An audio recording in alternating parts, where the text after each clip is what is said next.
स्वागत है दोस्तों आपका अपने इस YouTube चैनल BSID क्लासेस में। दोस्तों आज की वीडियो में हम solved JOIT question paper post code 556 का पार्ट 3 लेकर आए हैं। अगर आपने अभी तक इसके पहले 2 पार्ट नहीं देखे हैं तो डिस्क्रिप्शन में इसका लिंक दे रखा है। दोस्तों BSID क्लासेस द्वारा free complete basic course of computer for JOIT करके एक श्रृंखला शुरू की है। इस श्रृंखला का लिंक भी आपको डिस्क्रिप्शन में दे रखा है। तो शुरू करते हैं आज की वीडियो। आज का पहला प्रश्न है, संगम अवतरण तालकप्यम किस विषय की कृति है? व्याकरण की, या फिर खगोल विज्ञान की, या फिर औषधि की, या फिर इनमें से कोई नहीं। तो इसका सही उत्तर है ऑप्शन नंबर 1 व्याकरण की।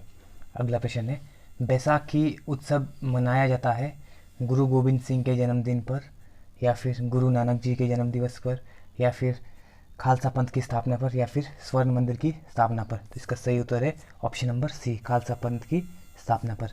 अगला प्रश्न है, निम्न में से कौन सा उत्सव पौराणिक राजा बाली से घनिष्ठ रूप से जुड़ा हुआ है? तो इसका होगा ओणम, या फिर पोंगल, या फिर होली, या फिर बिहू।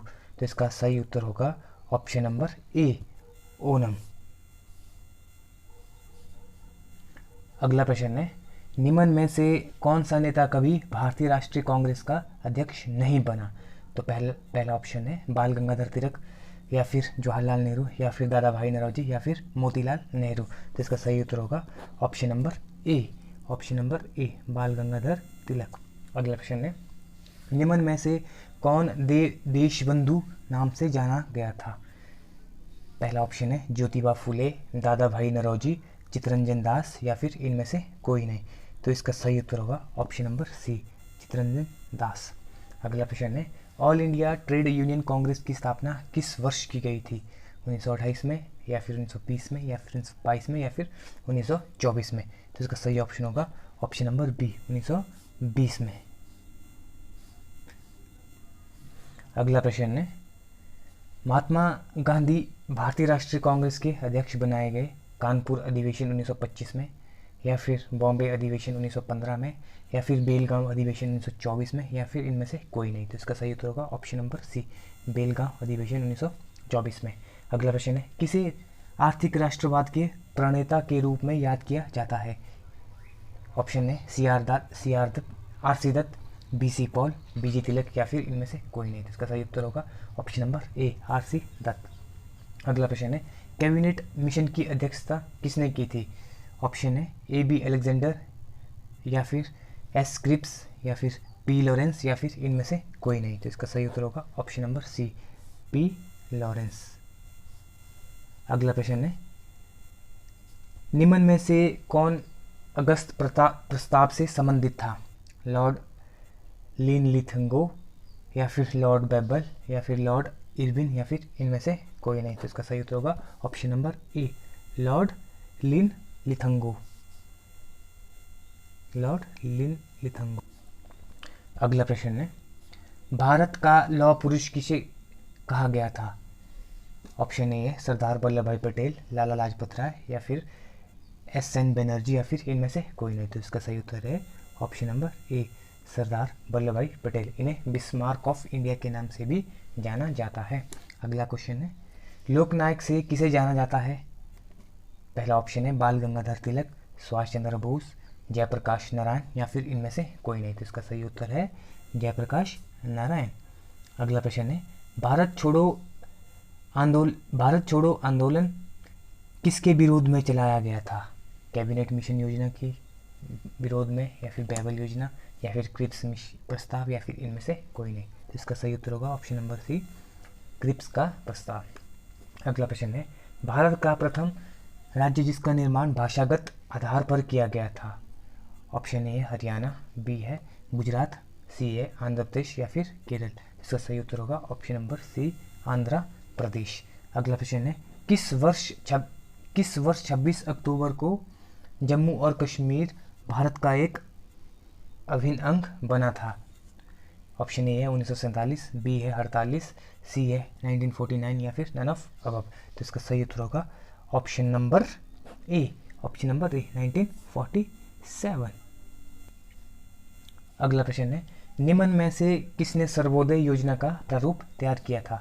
पहला ऑप्शन है विनोबा भावे, दूसरा है महात्मा गांधी, तीसरा है जेपी नारायण या फिर चौथा है मोरारजी देसाई। तो इसका सही उत्तर है option number C, JP Narayan या फिर जयप्रकाश नारायण। अगला प्रश्न है, कौन क्रांतिकारी कारागार में 64 दिनों के उपवास के पश्चात शहीद हुआ था? पहला ऑप्शन है जतिन दास, दूसरा है एम.एल. ढींगरा, तीसरा है राम प्रसाद बिस्मिल या फिर इनमें से कोई नहीं। तो इसका सही उत्तर होगा option number A Jatin Das. Option number A Jatin दास।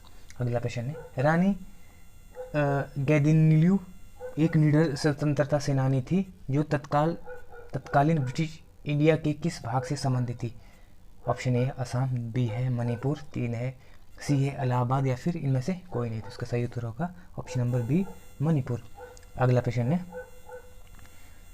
राज्यसभा के सदस्यगण ऑप्शन ए है अधिकांश मनोनीत होते हैं, ऑप्शन बी है प्रत्यक्ष निर्वाचित होते हैं, ऑप्शन सी है परोक्ष निर्वाचित होते हैं या फिर इनमें से कोई नहीं। तो इसका सही उत्तर होगा ऑप्शन नंबर सी।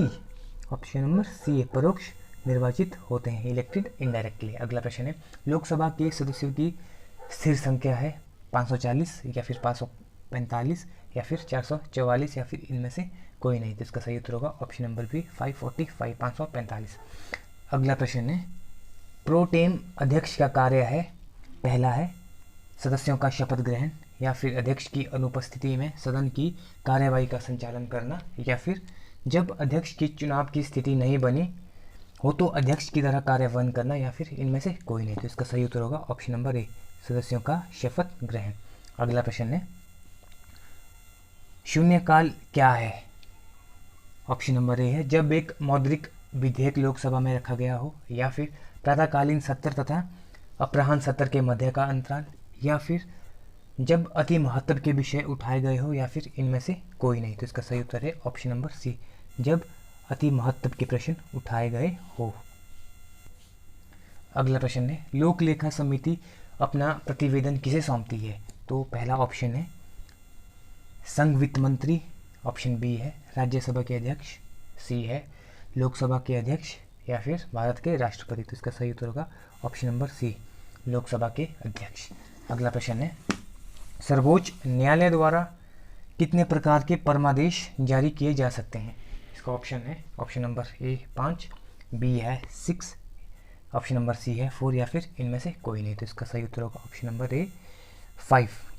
अगला प्रश्न है, निम्न में से किसकी नियुक्ति राज्यपाल के द्वारा नहीं की जाती है? तो पहला ऑप्शन है महाधिवक्ता, दूसरा ऑप्शन है मुख्यमंत्री, तीसरा ऑप्शन है राज्य लोक सेवा आयोग के सदस्य या फिर चौथा है उच्च न्यायालय के न्यायाधीश। तो इसका सही ऑप्शन होगा option number D, option number D, उच्च न्यायालय के न्यायाधीश की नियुक्ति राज्यपाल द्वारा नहीं की जाती है। अगला प्रश्न है, राज्यपाल का वेतन किस प्रभार में लिया जाता है? पहला ऑप्शन है राज्य की आकस्मिक निधि, भारत की समेकित निधि या फिर भारत की आकस्मिक निधि या फिर राज्य की